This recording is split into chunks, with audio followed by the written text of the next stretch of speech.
The ball cock of this toilet is broken, and now I will replace this broken ball cock with a new one. First, I will unscrew the screws on both sides. Then, I turned off the water. Now, holding the commode firmly, I carefully lifted it by shaking it left and right.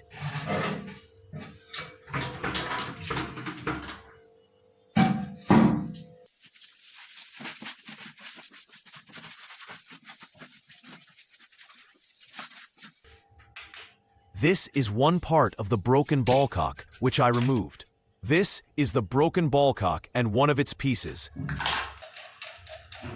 Now I will install the new ball cock.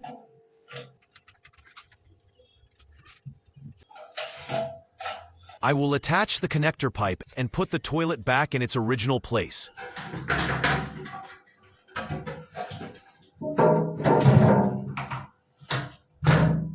Now I will tighten the screws on both sides and tighten the external connector pipe. Now I am checking if the water is turning on and off correctly.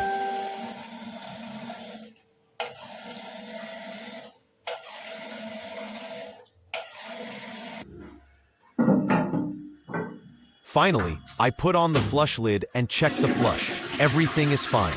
Thanks for watching.